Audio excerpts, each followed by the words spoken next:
Hi guys, welcome back to the Nerd Corner, and this is the Discovering Eden podcast. My name is Brandon. And I'm Jonathan.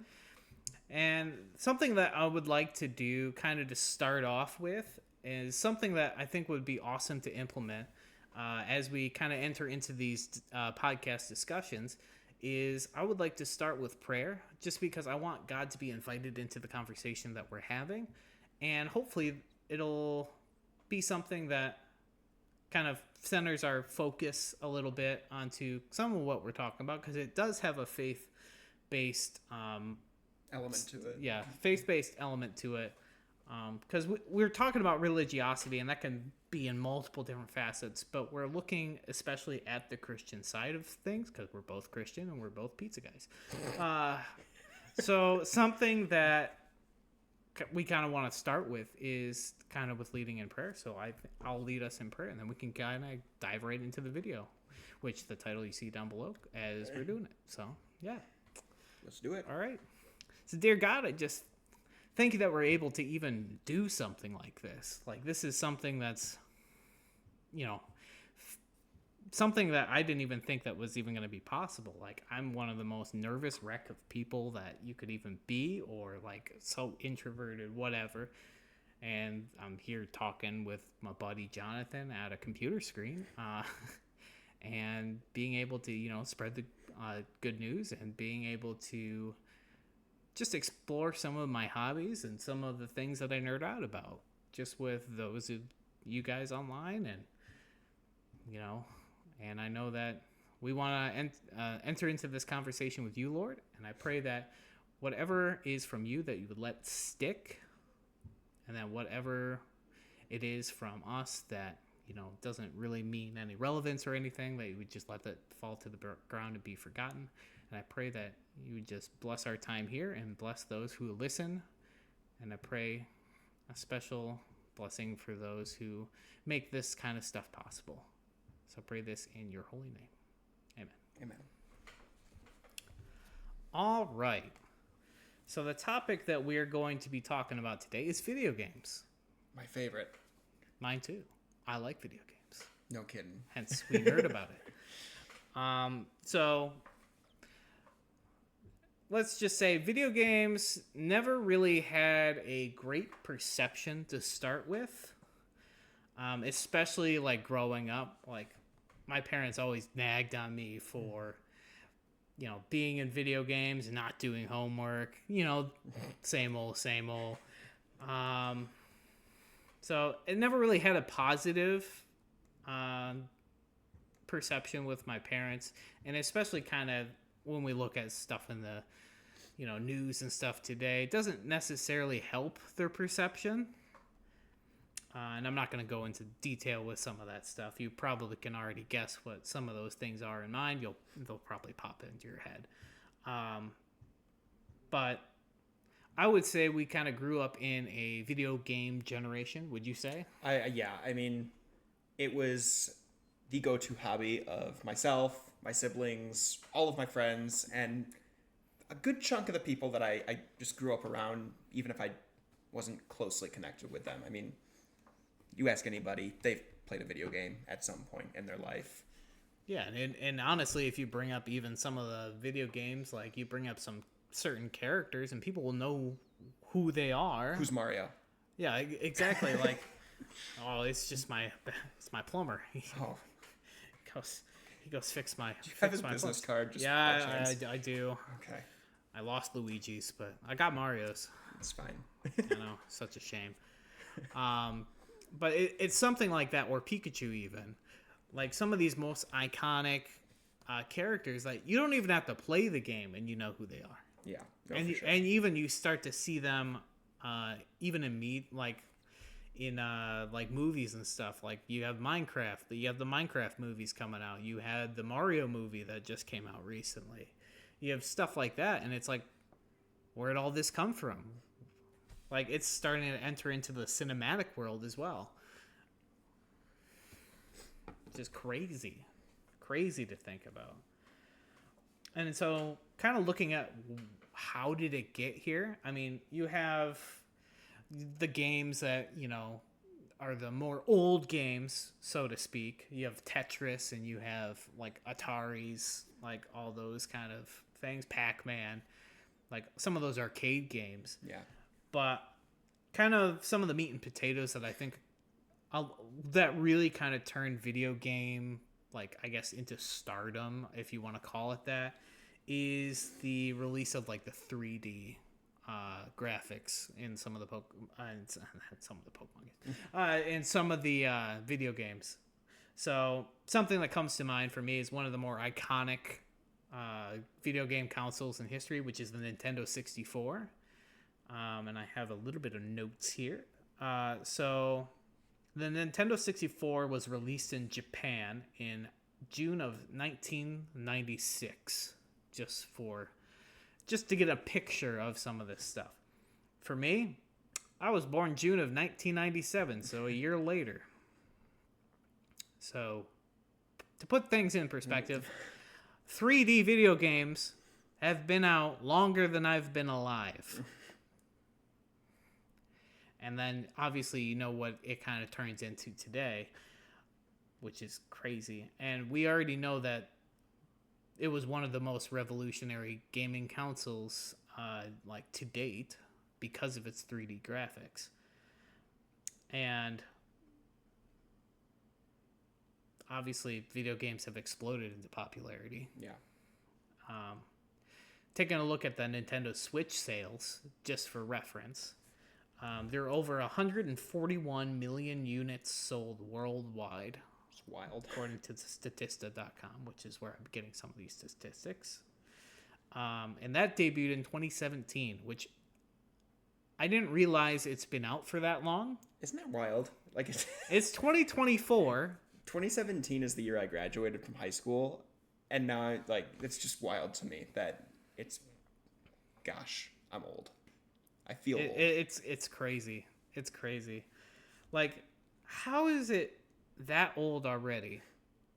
And the fact that it's at 141 million units sold and counting. Yeah. And counting. And to put that in perspective, so the Nintendo 64, which did very well for its time, sold 32.9 million copies. Which, I mean, it's nothing to scoff at or anything. But it just shows you how much the video gaming culture has grown and boomed over that time. And the next highest grossing console, and this is from everything, so the number one is the Switch. Number two is the Nintendo Wii, which sold 101.6 million units worldwide. And that debuted in 2006, which really makes me feel old. Wow. I remember when the Wii initially, those first few years it was out, and it was really hard to find. And I remember I wanted it so bad, but I'm going off on a tangent, but the woes of young Jonathan. Yeah, I thought my parents were the coolest parents for getting that for Christmas. And I'm like, you guys are the best. I have Super Smash Bros. Brawl. We got that. It's a good one. Got Twilight Princess for Legend of Zelda. Man, we're living. We're living. Because the only other things that we had were stuff from garage sales. We had the Nintendo 64 that we found at a garage sale. And then I had a GameCube that I bought from a garage sale. But nothing as spanking new as the Nintendo Wii. Oh, man. We were living big. And now you get to the point where something like it's getting into like more of the culture and even into the sports realm, because esports are climbing and rapidly getting popular. I even took a look at some of the IOC and some of the Olympic Committee and some of the rumblings that have been happening there. There's even major sporting events that are solely online gaming in the esports genre. And there's going to be even the Olympic esports games that's going to be held in Saudi Arabia in 2025, which I found to be astonishing, really. Imagine getting a gold medal for being good at a video game. I mean, come on. Look, I mean, what is this? All my little brother's hours in Fortnite are about to pay off. It's crazy. Like, the fact that you could be a video game player playing a sports, like, I don't know, FIFA, like, in online, and you could score with, like, Messi and other people like that, but Messi's not the one that gets the medal. It's you who plays the game. And I feel that's crazy to me. But it's kind of some of the direction that some of this stuff is going. So we know how the culture is it shifted a little bit to being a little bit more forgiving of video games. But obviously there's still some good things, and then there's some bad things about some of the things that video games perception kind of has. It still has that negative stigma, but since a lot more people are kind of engaging with the video games, it's kind of been, I guess, hushed. And that might not be their best word, but it's kind of taken a little bit of a backseat to some of the good things that can come out of it, or the fact, well, I mean, at the bottom line, video games are just trying to make money. But they're fun. So something that kind of begs the question from all this, and kind of going back to the perception, is, do video games have an impact on, like, the learning behavior and well-being of students or kids in general? Or that even goes to adults here, because some of the stigmas that we hear don't necessarily have positive reactions to them. So what's some of your takes on that, Jonathan? In terms of, like, learning behavior? Like learning behavior or well-being, like, do video games have an impact? Oh, yeah, no, for sure. I mean, you just look at the people that I surround myself with. For me, I know we talked about it a little bit when kind of preparing for this, but some of the positive impacts that games had was kind of that being able to learn how to solve different puzzles, or just think critically. I know we both enjoy the Fire Emblem series. Yeah. I can think back in high school, Fire Emblem Fates Conquest. Playing that game on hard mode really caused me to stretch my mind in ways that I never thought I could. Yeah. On the flip side of that, it also led into some more negative impacts, maybe a little bit of frustration and rage at the game, but we can get into that in a minute. Yeah, like, kind of going along with, like, the puzzles and stuff like that, it keeps your mind active. That's something that I always found as a positive for video games. It keeps your mind active and thinking, and being able to solve some of these things, like problem solving. It kind of awakens some of that in, I think, some kids. And maybe it's just the games that we ourselves have enjoyed, like some of the RPG games like Legend of Zelda and some other games like that, or different strategy games like Pokemon and other things like that. Like, they get your mind thinking and strategizing on what to do next, different things like that. And, like, even some of the terminology that's in some of the games, like, do you think a 6-year-old's gonna know some of the terminology within Fire Emblem? You never know. I mean, you never know anymore. But, like, some of those things, like, in general, probably not, though, right? Like, for example, I learned how to, like, spell certain things for sure better, like knapsack, for example. Like, that was like one of the spelling bee words in our elementary school, and by golly, I aced it. And it's all thanks to video games. It's all thanks to video games. And even some of the, I mean, obviously one of the negatives can be like social interaction. You don't necessarily get some of that social interaction with video games because you're so immersed in it. Well, and it depends on the game too, though. Yeah, right? it does depend on the game. But that was like one of the negatives, because like sometimes you'd stow away to do your like video games and battle. Because I mean, a lot of the times I did a lot of player games no, because nobody wanted to play with me because I was either A, too good, or B, well, I was too good. So there's that. Yeah. I know like another negative that immediately jumps into mind is just addiction in general. I mean, Yeah. how many hours does a person spend on a certain game? I know for me, there are a couple of games that I have where I look at my playtime and I think, oh boy, what That are you time could have doing? been spent elsewhere. Yeah, I've definitely sunk 500 hours into multiple games, and that's quite a lot. You know, you think of it, you go, how many days is that? The fact that I have to think about that is a problem. 4 scores and 50 years ago. 4 score and 500 hours ago. That's right. That's how much time. Yeah.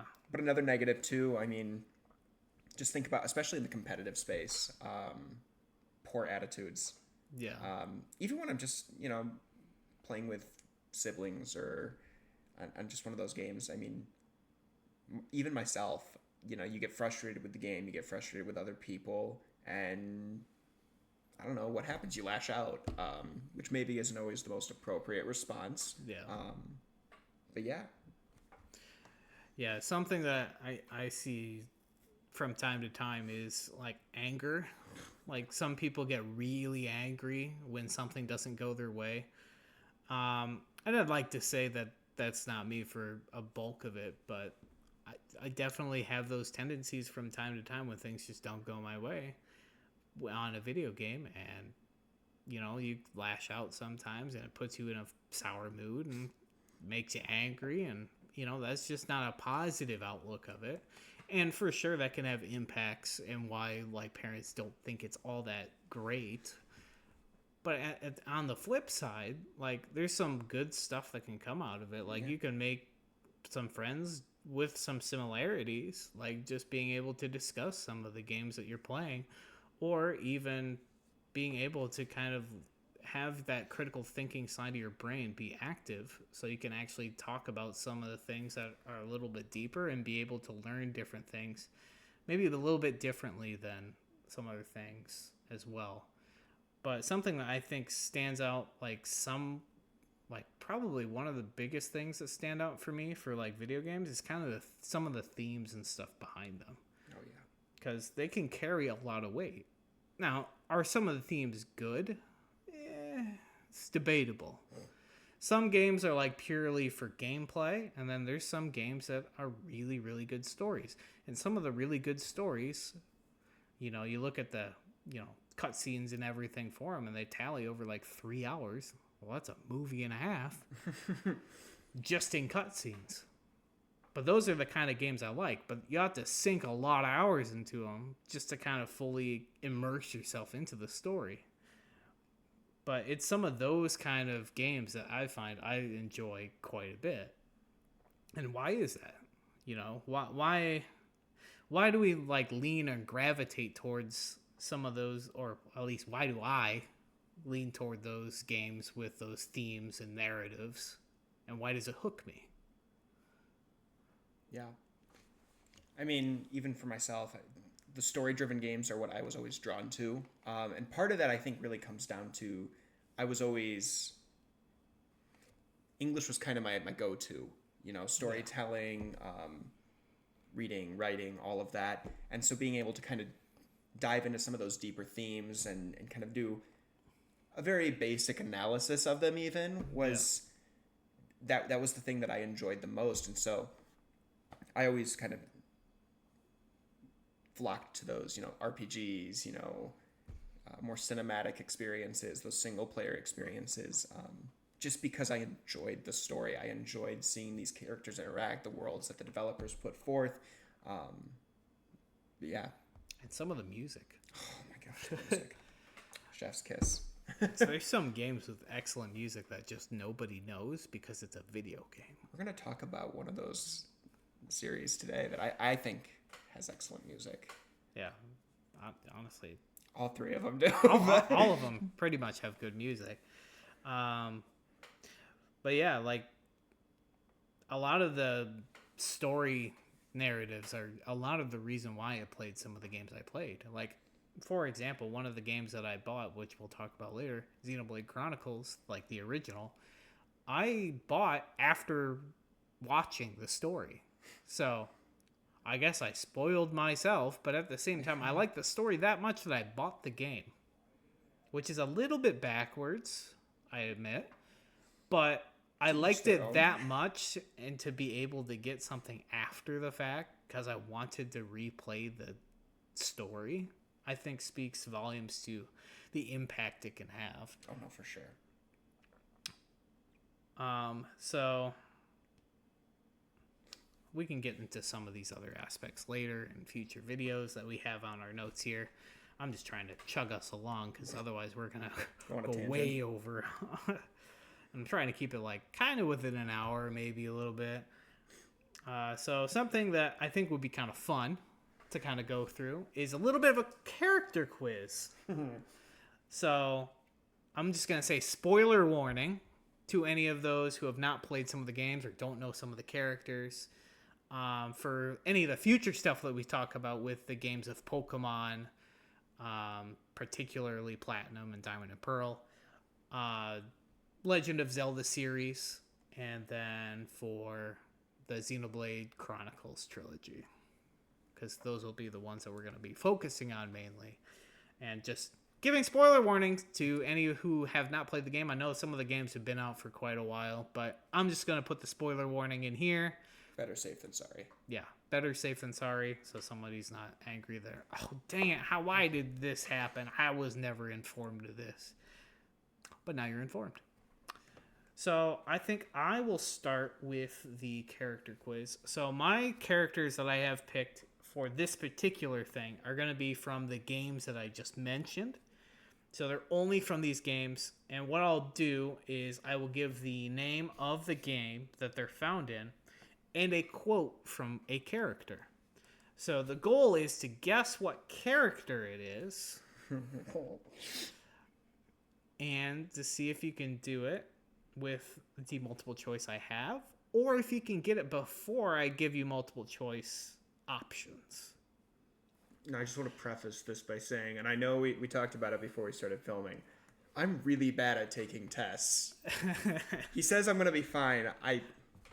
We'll see. And just for those of you that are watching, comment down below, see how you do. Some of these are easier than others, and some may be a little bit challenging. I don't know what his list is. He doesn't know what my list is. We're going to find out.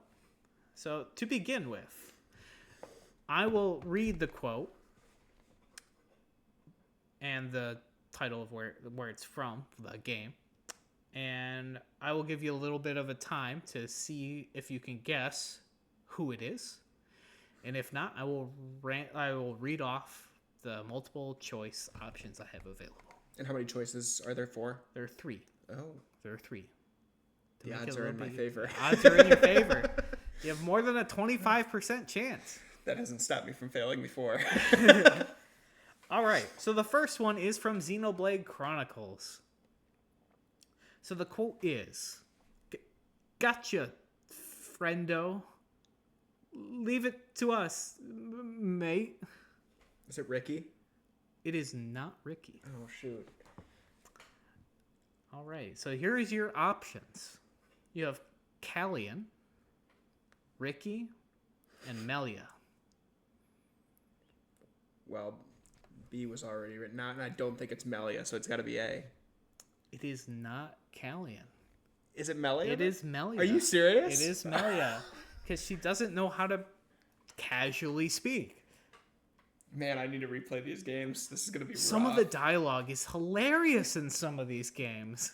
And I found this quote, and I thought it was funny. This is not a good start for me. All right. 0 out of 5. The second one is from The Legend of Zelda Twilight Princess. And here's the quote. "So you're not absolutely stupid after all." How am I supposed to guess that? You're just gonna have to give me the options. There's no way I'm guessing. All right. So your options are Mallow, Midna, or Telma. I don't think it's Telma. Midna's got some snark to her, so it could be her. And Mallow, I'm trying to remember who that is. Is that one of the kids? It is one of the kids. You know Mallow, Mart? Yeah.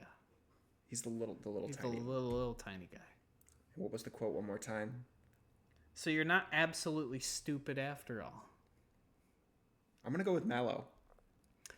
It would kind of fit Mallow's character because that's why I put it in here, but it's actually Midna. I should have gone with Midna. Also fits Midna's character. You're evil. You know that? I am a little bit. I had to have one that was at least somewhat close. Okay. Like I said, 0 out of 5. I'm gonna. This is not looking up. Haven't played these in a long time. So this is probably one of the more challenging if you haven't played some of the games. So this one's from the Pokemon Elite Four. So this can be any of the Elite Four members of the Pokemon Elite Fours. So hey, have fun. It is a pretty iconic quote from this Elite Four member. But anyway, here's the quote: "Strong Pokemon, weak Pokemon. That is only the selfish perception of people. Truly skilled trainers should try to win with the Pokemon they love Cynthia? best. I like your style. Go on, the champion is waiting." No, it can't be Cynthia. Dang it! I was too fast. He eliminated his own option immediately. You have another guess. No, because that's the only one I can think of. I can't think of any other names. So your options are Glacia, Karen, and Lucian. I don't know who any of those people are. They're Elite Four members. That's great. This one's probably one of the more challenging ones on my list, to be honest. I haven't played Pokemon in a hot minute. And if you give up, it's fine too. I'm gonna give up on this one. I don't know. All right, it is Karen. Karen. What game is that from? I believe it's Gen 2. So I think that's Johto. Yeah. I haven't played Johto since middle school. Okay. I am not doing well. I told you. All right. Here's a gimme that I think he's going to get. Immediately. So this is from Xenoblade Chronicles 2.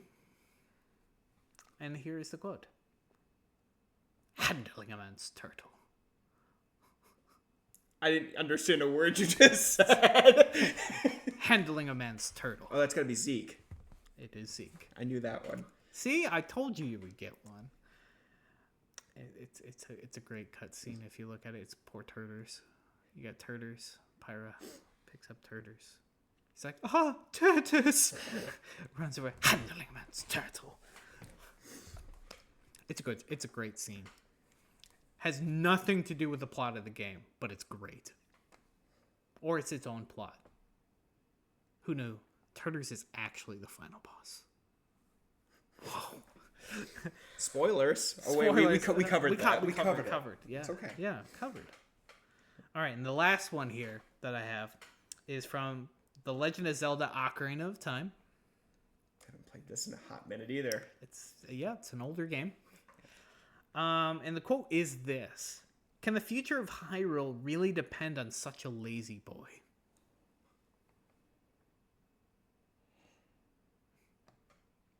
What are my options? All right, your options are Navi, Ganondorf, or Princess Ruto.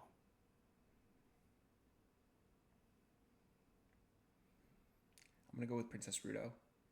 It would make sense, but that is incorrect. Is it Navi? It is Navi. That would be my second guess. I was like, Ganondorf can't be it, but... The pixie that doesn't actually do anything. So really, she's the lazy one, is what I'm hearing. Yep. That would be my interpretation of it. All right, now it's my turn. All right, your turn to grill me. Okay, so for my 5, I didn't do 5 from the games we're discussing today. I did 5 from some very popular games, either from the past or very contemporary. Whether you know those or not is going to be interesting. On the flip side, also another twist, mostly because I wasn't aware of the full format. I don't have multiple choice. I just have the character and then the game they're from. I'm not going to tell you either. So, Woo! you get the character 1 point, and the game 2. But then again, I guess 2 of them aren't actually characters, so just give me the game. They're just you'll see what I mean. Characters, actually. Okay. We'll start easy with one that I think is Pika. How'd you know? No. Oh, man. Thank you, Mario, but your princess is in another castle. Ah. Who said it? In what game? Should be easy. Yeah, that's from like the original Mario. Yep. And that one, I want to say Toad. Yep. Yeah. All right. Another easy one. Dual barrel roll. Dual barrel roll. Who said it? What game? I want to say that's like Star Fox, or something like. Oh, it could be Hopper. I can't remember the character who said it, but it is Star Fox. It is not Fox, and there's not a character named Hopper. It's Peppy Hare. Oh. The bunny. Okay. All right. This one made me. This is one that it made me laugh when I saw it, and I said, "There's no way I can't put it in here." I think you'll get it. Fair. This one is one where it's not a character. Just give me the game. Okay. You have died of dysentery. Ah, I see. Oh, it's the Oregon Trail right there. Yeah. Actually has a release on the Nintendo Switch that I just found out. Interesting. I didn't know that. Interesting. You died of dysentery. Fatality. It happens every other day. Oh no. It's a regretful life. All right. Poor Samuel. No. All right. What is better? To be born good or to overcome your evil nature through great effort? That sounds as generic as possible. It's from a very famous role-playing game. Do you want me to read it again? No, because I don't think it would help me. Like I said, I don't know if you've played all of these, but I feel like... It's probably some Final Fantasy something. It's not. No? Okay. I don't know. That is from Parthenax from the Elder Scrolls V, Skyrim. Okay. That's why I haven't really played Skyrim, so fair enough. That would do it. Right. That would do it. But it sounds generic. He's a dragon. Spoilers. All right. Another one. I don't know if you've played this one, but we'll see. I've struggled a long time with surviving, but no matter what, you have to find something to fight for. This is originally came out, I think, in 2013. 2013. I don't know why I'm thinking of this. It's giving me like Red Dead Redemption. Not quite. But give you another guess. Or Witcher. It's not Witcher either. It's not fantasy. It's not fantasy. It's not fantasy. Okay. I feel like you'll get it. Not fantasy. Well, that's like the bulk of everything I like. Dang it. Shoot. Because I'm thinking like The Last of Us, different things like that too. Is it The Last of Us? It is The Last of Us. I'm like, but I consider that kind of fantasy-ish. Yeah, it's more sci-fi-esque. Yeah. Oh. You know who said it? I have no idea. I never Joel, main character. Never played the game, so it's fair enough. If you played the game, you'd probably be able to get it. But last one. This one again, it just makes me laugh because I love this game so much. You are filled with determination. Oh, what's that from? I'm sure you've heard it. I've heard it before. Yeah. Oh, what's it from? At least I did better in your quiz than you did on mine. Okay, Come on, Brandon, you're filled with determination. I'm filled with confusion. It's an indie game. Kind of blew up when it came out. Is this a Stanley Parable? It is not. Dang it. Ironically enough, the creator did some music for Pokemon. Oh, okay. You know what it is. Yeah, now I know what it is. It's Undertale. Yep. Yeah. Toby Fox. Yeah, that was a dead giveaway. Yeah. I like hints. So if that was whatever. Dang. Stanley Parable is good too. They have some some good one-liners. Or multiple liners. But that's fun. Anyway, is that all 5? That was all 5. All 5. Unless you want me to get into my Xenoblade ones too. No. Anyway, hope you guys enjoyed that little bit. You probably got better scores than we did. Everybody did better than I did. Wow, we'll see. So, comment what quote was your favorite of the ones we listed. That's your contest or whatever you want to call it. So comment down below. And I guess we can get into some of the actual meat and potatoes of this thing. And I keep on shaking the table. Discussion. Yeah, big kid discussion. I keep shaking the table, which shakes the camera, but I digress. So one of the ones that I don't really have the most on because there's not honestly a whole lot there. One of them that I wanted to talk about was Pokemon. Pokemon. Whoa, Pokeball. Came out of nowhere. So, and specifically like Diamond and Pearl, Sinnoh, and Platinum. Like that generation, Gen 4. Is where a lot of like some of the lore behind some of the Pokemon world kind of came from. And that surrounds Arceus and Giratina.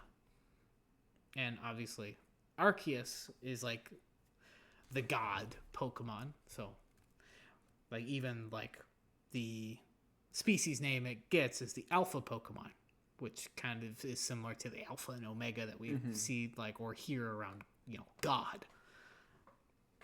And then the name origin for Arceus is Archaic Deus, which is, in translation, ancient god. Wow. Revolutionary. They're really on the nose there.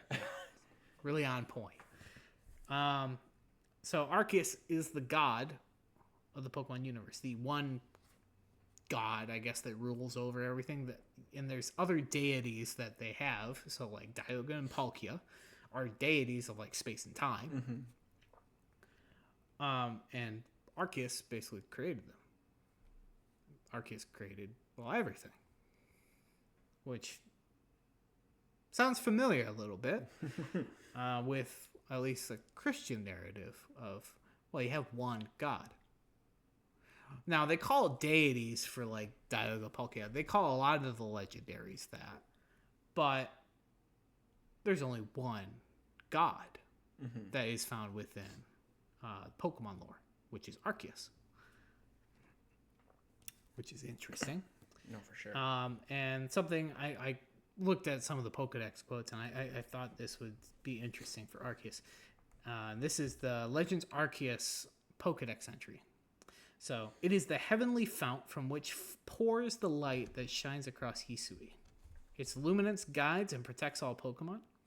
Hisuian mythology states that Arceus is the creator of all things. Now, something that's really interesting to me is some of the language and wording that they use. It's the heavenly fount that pours the light. That is really interesting. That stood out to me because often the God of the Bible is often related to water, a fountain, a river flowing. So the fact that it pours the light, like it's very fluid-esque, which caught my attention. I thought that was fascinating. Was it intentional or not? I don't know. But to me, it's very interesting that something like that would appear in that. And obviously, in a lot of games, they like to borrow from different religions, mythologies to create some of their characters or some of their storylines and plots. Yeah. Well, and I think even regardless of whether it was intentional, like, we're drawing from Christian, the Christian Bible, like you said, Shoot, I just lost my train of thought. That train has left the station. I'll get back to you. 3 to 5 business days. I had a thought. He had a thought. It's now gone. Happens to the best of us. Yeah. So that was something that stood out for me as like Arceus as God, and kind of related for me like God of the Bible. Now, another interesting aspect on the flip side of it, also within, Platinum, Diamond and Pearl, and, the Sinnoh creation lore, is the Pokemon Giratina. This is something I wasn't actually aware of. Because, again, I don't know a lot about Pokemon lore. So I'm very interested. I read a little bit about what you put, but... So, obviously, we had, like, a little bit of a thing for, like, the outline and everything. He saw what I said, and he's like, wow, what the heck? Yeah. So, the name for Giratina, again, like Arceus was the alpha Pokemon, Giratina is the renegade Pokemon. And renegade, for those who don't know what that is, or know what exactly it is, or what it stands for, is basically it rebels. So, basically, Giratina's story is it rebels against Arceus and banished to the Distortion World. That sounds a little bit familiar. So, in the Pokedex entry in Pokemon Platinum, it reads, it was banished for its violence. It silently gazed upon the world from the Distortion World. And basically, first thing that comes to my mind, obviously I'm biased, and I come from a Christian perspective, I think of God and the devil. And obviously some Poketubers even like nickname, Giratina Satan when they get him, because that's who it is. That's who it is. And the fact that like even Satan himself was like Lucifer, a fallen angel. Mm-hmm. So it's kind of interesting with the similarities behind that. And obviously there's probably a lot more lore that, they have that they just haven't shared. Because in Pokemon, you can only get so much lore. But those are some of the things that stood out for me. And I like Pokemon. I have Pokemon playthroughs, or not playthroughs, but like Choose Your Starters on the channel already. But it's something like that. You wouldn't even think like twice about some of like the religiosity or something within like say Pokemon. Mm-hmm. Something that some churches or parents even like ban people from having because it's demonic or whatever. It's creatures that like spit fire and all that stuff. Oh, it's terrible. Like to some degree, like people like ban Pokemon because of that for like really strict Christian households. Mine was not one of them, thankfully, because I like Pokemon. I watched the anime, did stuff like that. So, but that's something I found interesting, and maybe not everybody even realizes some of the significance behind some of that. And obviously, this is gonna take up basically this chunk because honestly, there's not a whole lot to talk about. I mean, you could bring up some of the legendary trios and talk about trinities in that way, but to me, it doesn't really spark any kind of religiosity thing. Yeah. Besides basically the creation narrative within Generation 4. So that's something I found interesting, and I know you didn't really play much of it, or you have, but it's been a while. It's been a hot minute. I played a lot in middle school and high school for a little bit, fell out of it, but yeah, it's been a minute, so I'll have to refresh my memory a little bit on those. Because I remember just when you were planning this, just reading through a lot of that was stuff that I didn't know, or maybe I did and I just don't remember. But I mean, I had the basics like, Arceus is the kind of the creator god of the Pokemon world, but the Giratina stuff that threw me for a loop a little bit because I don't remember that. I played Platinum in middle school, but I didn't remember that's something they added in Platinum, or I think. Because you actually get to go into the Distortion world in Platinum, doing all that and battling Cyrus and having Cynthia be down later with you. I almost put the quote that Cynthia gives within the distortion world because I thought it was an interesting quote, but I left it out. So, but that was also a really good quote too. Go back and look at it if you have a chance. So yeah, that's Pokemon. That's the shorter of the things that we have. One of the bigger ones, especially when we go in, you go from creation in Pokemon to, all right, now let's go to the creation story in Legend of Zelda. Probably one of the most lore-rich series within video game history, in my opinion. Obviously, we can only scratch the surface. I basically used 1 or 2 games just to beef out my lore. Obviously, they have their own lore book that like you can buy or whatever for Legend of Zelda. I didn't use any of that here. I'm just going off of my knowledge in game that I've done. Mm-hmm. And a lot of the stuff that we're talking about here are games that we've played. Obviously, there's other games that we haven't played that we can't really speak into as good as we can. But this is some of the stuff that we've actually done. So, yeah. And so, do you want to start us off with Legend of Zelda, or? This is another one where I don't know much about the lore.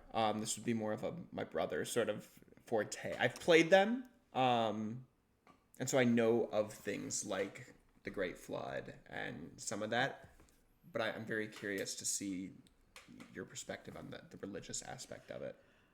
Yeah, so I mean, obviously, when I thought of the topic, so we have religiosity within the video games, right?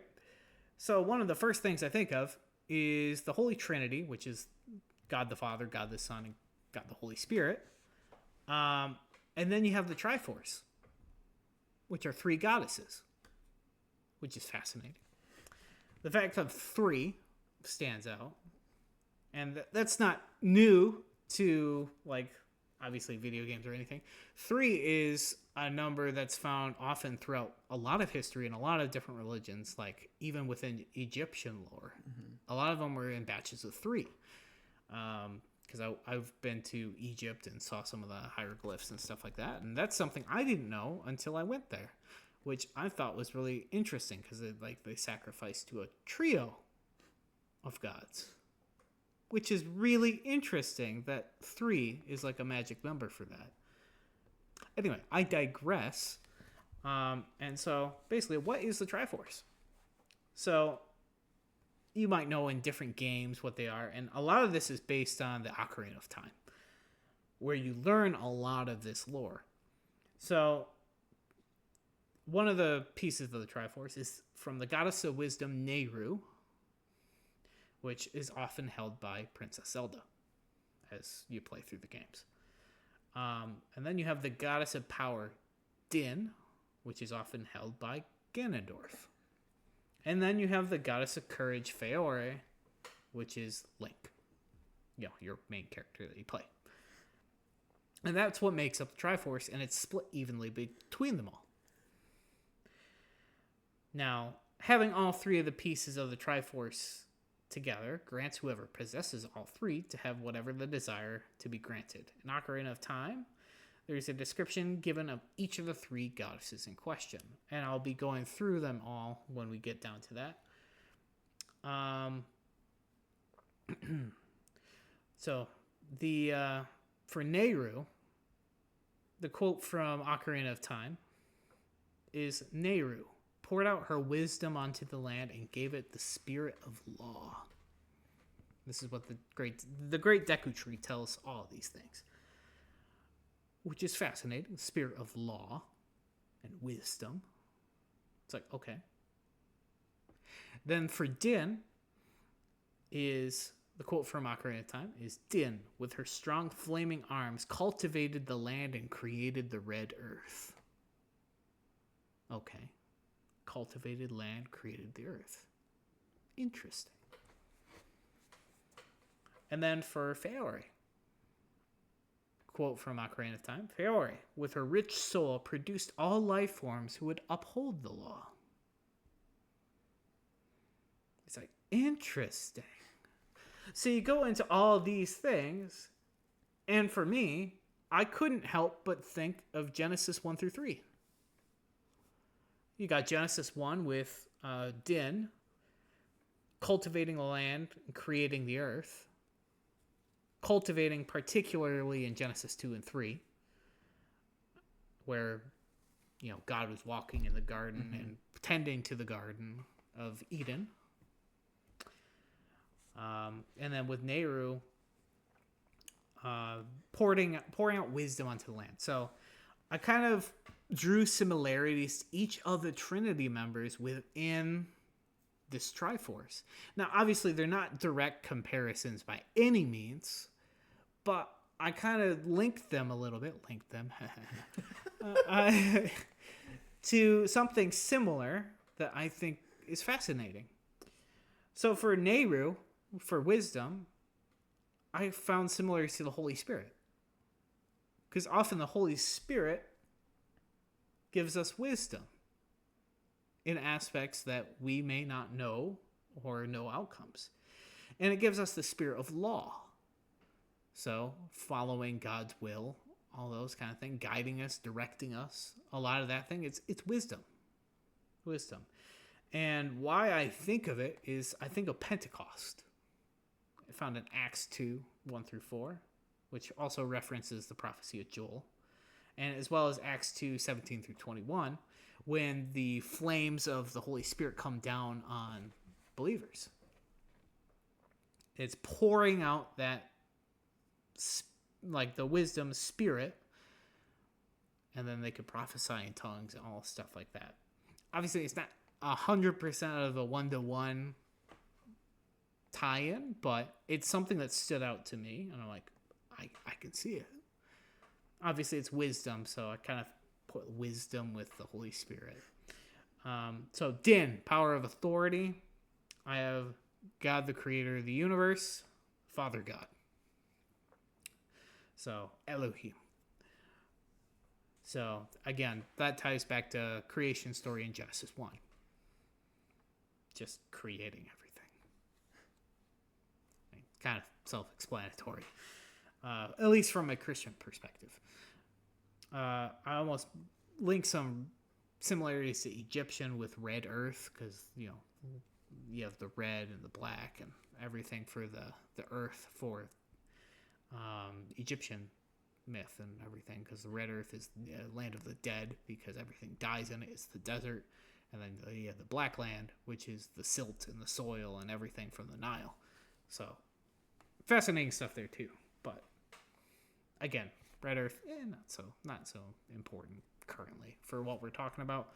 And then for Pharaoh, so I linked it to the more personal side of God seen in Genesis 2 and 3, which I linked to God the Son, the one that walks in the garden. With more, because when we think of God the Son, we think of Jesus, who is fully human. So actually walking and tending, doing active things within the garden. So, and part of this is like, so within the quote is produce all life forms who would uphold the law. So I also thought of like the breath of life that was given. And that it's a combination of the three of the Godhead.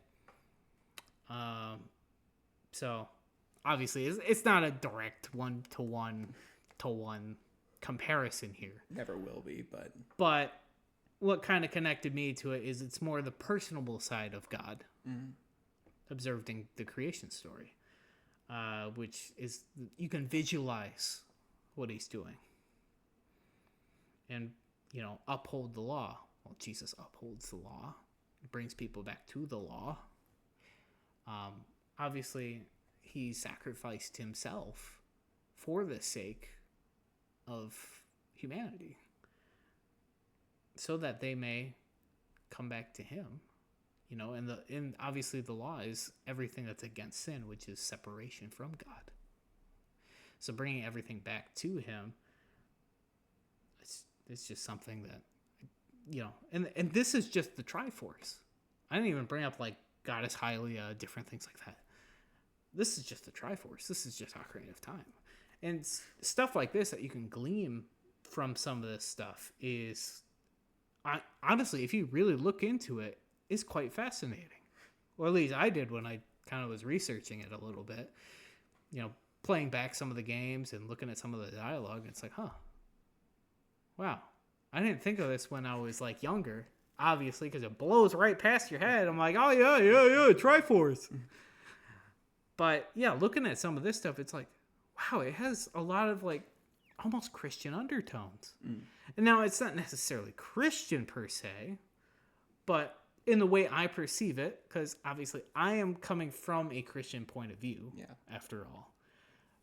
But I can see similarities in it, and it's something I wanted to share with you guys on here that I think is really fascinating. Yeah. And that stick out. Other notable happenings within Hyrule that also tie in some way to the Bible and to biblical events is something that Jonathan mentioned earlier, is the Great Flood, which we see in the Wind Waker, Legend of Zelda Wind Waker, one of the timelines, which, by golly, it's a planet of water pretty much. You're on a boat, also known as the King. But we digress. So, again, that's Genesis 6 through 9 is the Great Flood story. And something that I know we'll mention later in future podcast episodes, something I've learned is the flood story and flood narrative is not native, or I guess maybe I shouldn't say it like that, is not unique to Christianity. No. It's found in other mythologies that isn't just with mythology, and it's worldwide, like a worldwide flood. That's such an interesting fact too, that within every mythology there is a flood story. I don't know about every, but there's a lot of it. Like, obviously, a lot of the Egyptians, they related to like the Nile flooding, and they're like, oh, it's localized, which is the same thing that can be said sometimes of the Bible and the flooding of like the Tigris, Euphrates, and the Mesopotamian basin. But just some of those things, like, it leads you to consider, like, how do some of these get? Like, one of the creation story, like one of those stories of the flood is in Hawaii. Interesting. Well, that's not even close. It's not even remotely close to any of that, but they're surrounded by water. So I'm like, okay, well, I guess you could say that. Babylon was another. Well, that's still in the Mesopotamian basin. Then you get China. We're like, huh. Well, China's fascinated with water. You have all the dragons and everything that are with the water, which, again, these are all cans of worms we can go to at a later point in time. But they're just interesting little factoids I've picked up along my years of just randomly studying random things because I'm random. So, yeah. Great Flood. And obviously, we go through the creation story. They have the creation story in Legend of Zelda. They have a creation story in Pokemon. There's creation stories like just about in every game. Obviously, there's one also in Xenoblade Chronicles, which we'll go over.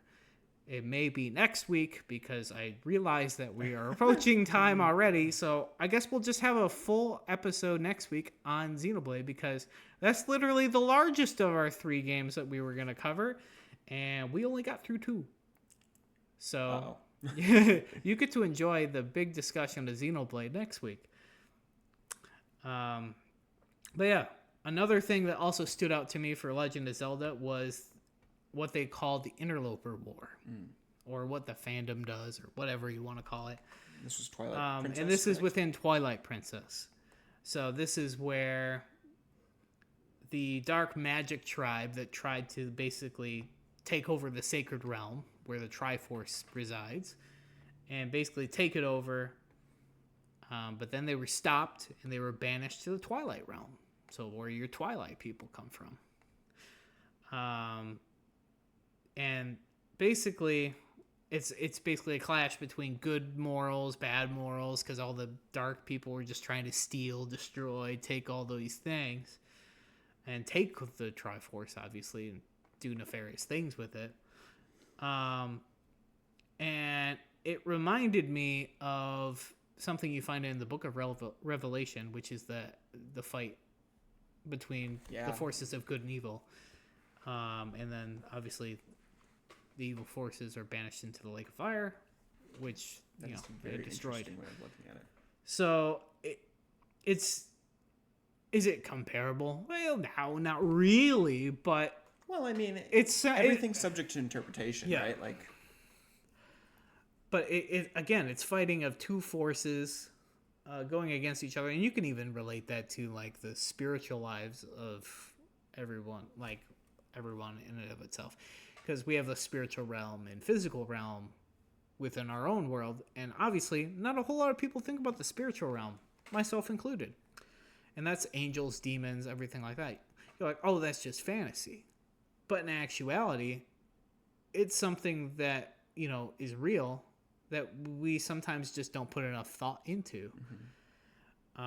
And we're fighting that battle constantly, whether we realize it or not.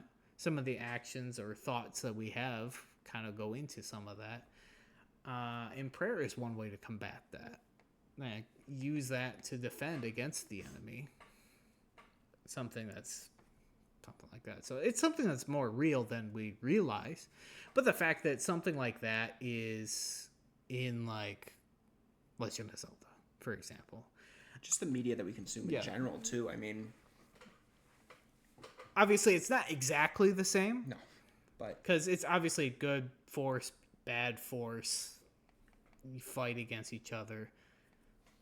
I mean, that's pretty generic in a lot of different video games and the like.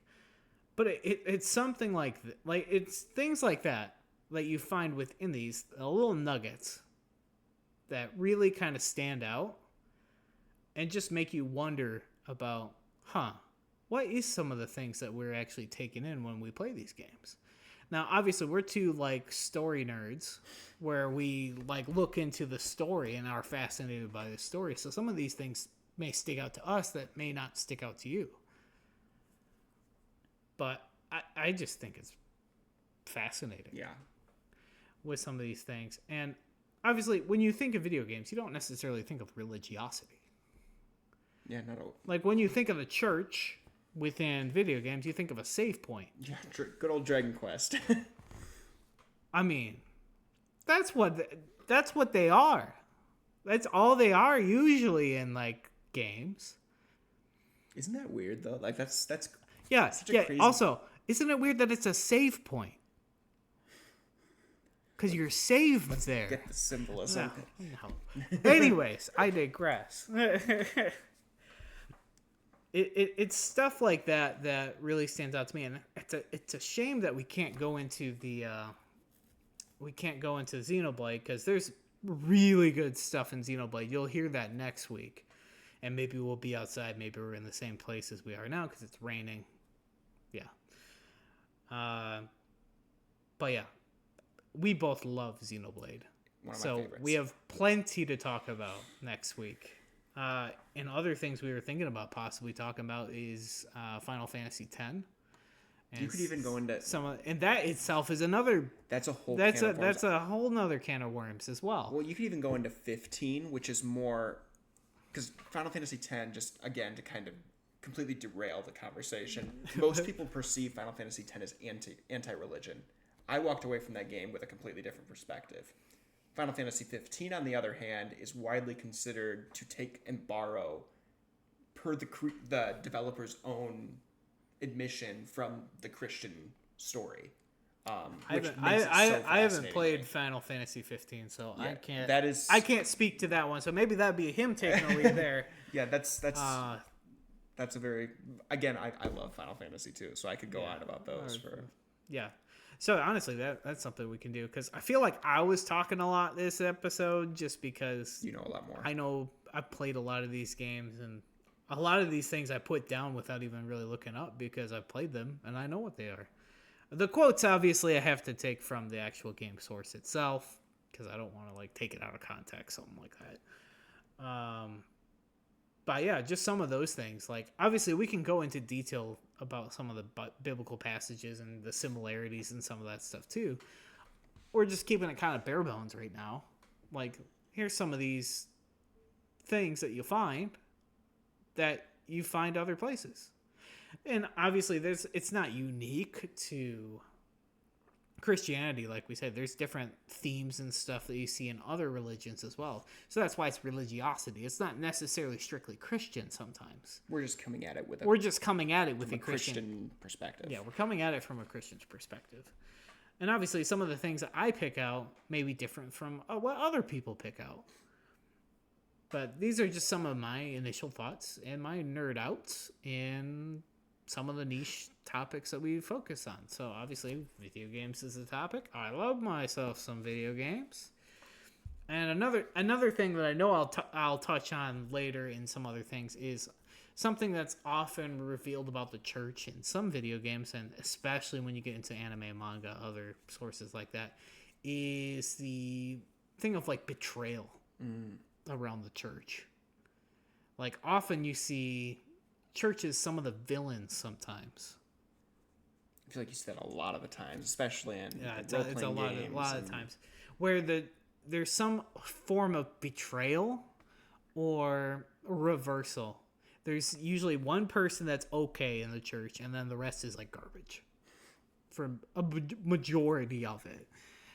Which I also find fascinating. And obviously, we can go into that with more detail. I have more examples of that within anime and manga than maybe video games. I mean, you don't really see it as much in video games, or at least the video games I've played. But obviously, it's still there. It still exists. But I just find things like that fascinating. And, like, let's go into the conversation about some of that stuff. Like, I don't know. We're just, again...